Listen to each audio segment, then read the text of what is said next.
நமச்சிவாய வாழ்க. நாதன்தாள் வாழ்க. இமைப்பொழுதும் என் நெஞ்சில் நீங்காதான் தாழ் வாழ்க.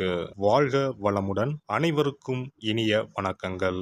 நிகழும் மங்களகரமான குரோதி ஆண்டு சித்திரை மாதம் 18ஆம் நாள் புதன்கிழமை அன்று சித்தயோகம் கூடிய நன்னாளில் இந்த மகத்தான மே மாதம் பிறக்கின்றது.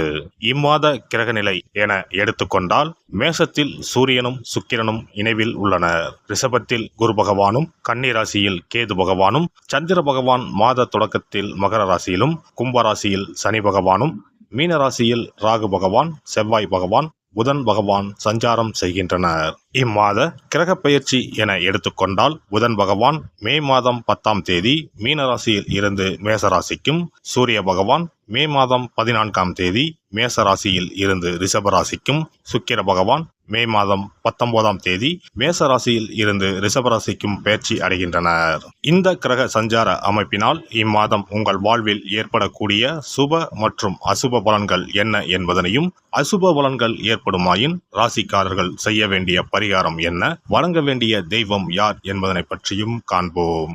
சித்திரை மாதத்தின் பிற்பகுதியும் வைகாசி மாதத்தின் முற்பகுதியும் இணைந்ததுதான் இந்த மகத்தான மே மாதம். உழைப்பின் அடையாளமாக விளங்கும் இம்மாதத்தின் முதல் தேதியிலேயே குரு பகவான் பெயர்ச்சி அமைவது மிக சிறப்பான அம்சமாகும். பிறக்கப் போகும் இம்மாதத்தில் உங்கள் வாழ்வில் வளமும் நலமும் செல்வ செழிப்பும் பெற்று வாழ்வில் உயரிய நிலையை அடைய எல்லாம் வல்ல எம்பெருமானை வேண்டி விரும்பி கேட்டுக்கொள்கிறேன். எப்போதும் துருதுருவென செயல்படும் மேசராசி அன்பர்களே, குடும்பத்தில் ஒற்றுமை நிறையும், இல்லத்தில் சுபகாரியங்கள் நடக்கும், அரசாங்கத்திலிருந்து எதிர்பார்த்த சில உதவிகளும் கிடைக்கும், பண வரவுகள் தேவைக்கு ஏற்ப சாதகமாக இருக்கும். சேமிப்பு குறித்த செயல்களில் கவனத்துடன் இருக்கவும், மனதளவில் சிறு சிறு சலனங்கள் தோன்றி மறையும். நண்பர்களின் சந்திப்பு மகிழ்ச்சியை தரும். புதிய பொருட்கள் வாங்குவதில் ஆர்வம் ஏற்படும். எந்த ஒரு செயலிலும் சிந்தித்து செயல்படவும். உடல் ஆரோக்கியத்தில் கவனம் வேண்டும். உடன் பிறந்தவர்கள் வழியில் விட்டு கொடுத்து செல்லவும். நேர்முக மற்றும் மறைமுக எதிர்ப்புகளை புரிந்து செயல்படுவீர்கள். சமூகத்தில் பிரபலமானவர்களின் நட்பு கிடைக்கும். மனை வாங்கும் விஷயங்களில் பொறுமையுடன் செயல்படவும். வெளிநாடு செல்ல முயற்சிப்பவர்களுக்கு அனுகூலமான வாய்ப்புகள் அமையும். கடன் பிரச்சனைகள் கட்டுப்பாட்டுக்குள் வரும். புனித யாத்திரை குறித்த எண்ணம் மேம்படும். உறவுகள் இடத்தில் இருந்த வேறுபாடுகள் மறையும். பெண்களை பொறுத்தவரை பேச்சுக்களில் பொறுமையை கையாளவும், செயல்பாடுகளில் ஒருவிதமான சோர்வுகள் உண்டாகும். பிள்ளைகளின் தேவைகளை பூர்த்தி செய்வீர்கள். ஆடம்பரமான செலவுகளை தவிர்ப்பது நெருக்கடிகளை குறைக்கும். விலை உயர்ந்த பொருட்களில் கவனம் வேண்டும். மற்றவர்களின் தனிப்பட்ட செயல்களில் தலையிடாதிருப்பது நல்லது. தனிப்பட்ட சேமிப்பு சார்ந்த விஷயங்களில் ரகசியம் வேண்டும். மனதிற்கு நெருக்கமானவர்கள் மூலம் சில மாற்றமான தருணங்கள் உண்டாகும். தம்பதிகளுக்குள் புரிதல்கள் உண்டாகும். மாணவர்களுக்கு புதிய முயற்சிகளில் ஆலோசனை பெற்று மேற்கொள்ளவும், ஆசிரியர்கள் இடத்தில் அனுசரித்து செல்லவும். வாகன பயணத்தில் மிதவேகம் மிக நன்று. விளையாட்டுப் போட்டிகளில் மாறுபட்ட அனுபவம் ஏற்படும். உயர்நிலை கல்வியில் சில புரிதல்களும் மறைமுகமான விரயமும் உண்டாகும். ஆராய்ச்சி தொடர்பான சிந்தனைகள் மனதில் அதிகரிக்கும். நண்பர்கள் வழியில் அலைச்சல்கள் உண்டாகும். வியாபாரிகளுக்கு தொழிலில் இருந்த போட்டிகளை சாதுரியமாக வெற்றி கொள்வீர்கள். எளிதில் முடியும் என எதிர்பார்த்த சில பணிகள் அலைச்சல்களுக்கு பின்னரே சாதகமாகும். புதுமையான செயல்களில் தக்க ஆலோசனை பெற்று ஈடுபடவும். வீண் செலவுகளை தவிர்க்கவும். வேலையாட்கள் விஷயத்தில் பொறுமை வேண்டும். கூட்டாளிகளிடத்தில் தேவையற்ற விவாதங்களை தவிர்க்கவும். இழுபறியாக இருந்து வந்த வசூல் பிரச்சனைகளுக்கு தீர்வு கிடைக்கும். பணிபுரிவோருக்கு நீண்ட நாள் ஆசை நிறைவேறும். மற்றவர்களை நம்பி வெளிப்படையாக பேசுவதை தவிர்க்கவும். வெளியூர் தொடர்பான புதிய வேலை வாய்ப்புகளுக்கான முயற்சிகளில் புதிய அனுபவம் கிடைக்கும். வேலைகள் சம்பந்தப்பட்ட பயணங்களால் நன்மை உண்டாகும். உயர் அதிகாரிகளின் மறைமுகமான ஒத்துழைப்புகள் கிடைக்கும். விவசாய உபகரணங்களை பழுது நீக்கி சீர் செய்வது தாமதத்தை குறைக்கும். நீர் வரத்தினை அறிந்து பயிரினை தேர்வு செய்யவும். அரசியல்வாதிகளுக்கு வழக்கில் சாதகமான தீர்ப்பு கிடைக்கும். பேச்சுகளில் அனுபவ அறிவு வெளிப்படும். அதிகார பதவியில் இருப்பவர்களின் நட்பு கிடைக்கும். நேர்மைக்கான மதிப்புகள் தாமதமாக கிடைக்கும். அதிகாரமான பேச்சுக்களை சூழ்நிலை அறிந்து பயன்படுத்தவும். தொண்டர்களின் ஆதரவால் நினைத்த சில பணிகளை முடிப்பீர்கள். கலைஞர்களுக்கு புதிய முயற்சிகள் ஈடேறும். பொருளாதார உயர்வு குறித்த சிந்தனைகள் மேம்படும். தன வரவுகளில் ஏற்ற இறக்கமான சூழ்நிலைகள் அமையும்.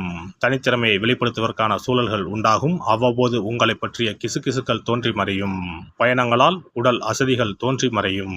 புதன்கிழமை தோறும் அருகில் இருக்கும் பெருமாள் கோவிலுக்கு சென்று வழிபட்டு வர செயல்களில் இருந்த தடைகள் மற்றும் தாமதங்கள் நீங்கும். இம்மாத துவக்கத்திலேயே குரு பெயர்ச்சி இருப்பதனால் உங்களுக்கு அருகில் உள்ள குரு பரிகார ஸ்தலங்களுக்கு சென்று குரு பகவானை வணங்கி வரலாம். குரு பகவான் திட்டை வசிஷ்டேஸ்வரர் ஆலயத்தில் சுவாமிக்கும் அம்பாளுக்கும் இடையில் ராஜகுருவாக எழுந்தருளி அருள்பாலித்து வருகிறார். இவருக்கு இந்த தலத்தில் ஆண்டுதோறும் குரு பெயர்ச்சி விழாவும் அதனையொட்டி லட்சார்ச்சனையும் குரு பரிகார ஹோமங்களும் சிறப்பாக நடைபெற்று வருகின்றன. இங்குள்ள குரு பகவானை வேண்டினால் கல்வி செல்வம், பொருள் செல்வம், குழந்தை செல்வம் உள்பட அனைத்து செல்வங்களும் எளிதில் கிட்டும். சிறப்பு பதிவு.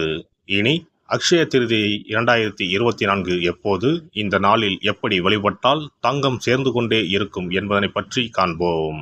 அக்ஷய திருதியானது ஒவ்வொரு ஆண்டும் சித்திரை மாத வளர்பிறையில் வரும் திருதியை திதியில் கொண்டாடப்படுகிறது. 2024ஆம் ஆண்டில் மே மாதம் 10ஆம் தேதி வெள்ளிக்கிழமை வருகிறது. அன்று காலை 6:33 துவங்கி மே 11ஆம் தேதி காலை 4:56 வரை திருதியை திதி உள்ளது. மகாலட்சுமிக்கு மங்களகரமான வெள்ளிக்கிழமையில் இந்த ஆண்டு அட்சய திருதியை வருவதால் இது கூடுதல் சிறப்புடையதாகவும் அதிக முக்கியத்துவம் வாய்ந்த நாளாகவும் கருதப்படுகிறது. இந்த ஆண்டு அக்ஷய திருதியை அன்று அபுஜ முகூர்த்தம் இணைந்து வருகிறது. அன்றைய தினம் நாள் முழுவதும் அபுஜ முகூர்த்தம் உள்ளது. அபுஜ முகூர்த்தத்தில் எந்த காரியத்தை துவங்கினாலும் அது வெற்றி அடையும் என்பது நம்பிக்கை. அதனால்தான் இந்த நாளில் தங்கம் வாங்குவது மிகவும் மங்களகரமானதாக சொல்லப்படுகிறது. தங்கம் வாங்க முடியாதவர்கள் அந்த நாளில் மங்களகரமான பொருட்களை வீட்டிற்கு வாங்கினாலும் உயர்வான பலன் ஏற்படும் என்பது நம்பிக்கை. புராணங்களின்படி திருமாலின் அவதாரங்களில் ஒன்றான பரசுராமர் அவதாரம் செய்தது அட்சய திருதியை தினத்தில்தான் என்று சொல்லப்பட்டு வருகிறது. அதனால்தான் இந்த நாளில் பெருமாளை வழிபடுவது உயர்ந்த பலனை தரும் என சொல்லப்படுகிறது. அக்ஷய திருதியை அன்று அதிகாலையில் எழுந்து குளித்துவிட்டு சுத்தமான ஆடைகளை உடுத்த வேண்டும். பிறகு கோவிலுக்கு சென்றோ அல்லது வீட்டின் பூஜை அறையிலோ விளக்கேற்றி வழிபட வேண்டும். பிறகு மகாலட்சுமி தாயாரையும் பெருமாளையும் வழிபட வேண்டும். அவர்களுக்குரிய மந்திரங்களை சொல்லி பூஜை செய்ய வேண்டும்.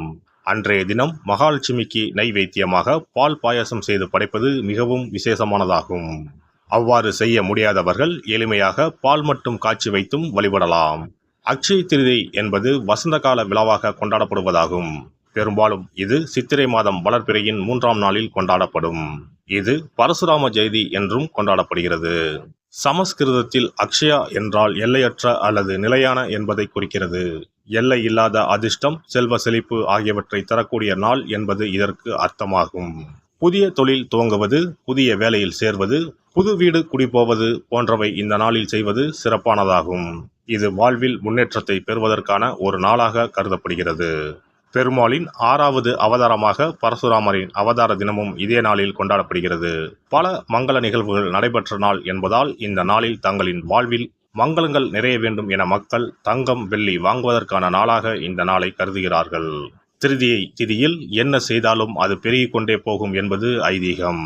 அதனால்தான் தங்கம் அதிகமாக சேர வேண்டும் என்பதற்காக இந்த நாளில் மக்கள் தங்கத்தை வாங்குவது வழக்கமாக வைத்துள்ளனர். அதோடு தங்கம் மகாலட்சுமியின் அம்சமாக கருதப்படுகிறது. எல்லாம் வல்ல இறையருளால் நீங்களும் உங்கள் அன்பு குடும்பமும் உடல் நலம், நீலாயுள், நிறை செல்வம், உயர் புகழ், மெய்ஞானம் ஓங்கி வாழ்க வளமுடன். இந்த வீடியோ பதிவு உங்களுக்கு பிடித்திருந்தால் லைக் பண்ணுங்க, கமெண்ட் பண்ணுங்க, ஷேர் பண்ணுங்க, மறக்காம சப்ஸ்கிரைப் பண்ணுங்க, பக்கத்துல இருக்கிற பெல் பட்டனை கிளிக் பண்ணுங்க. நன்றி, வணக்கம். ஓம் நமச்சிவாய. சிவாய நம.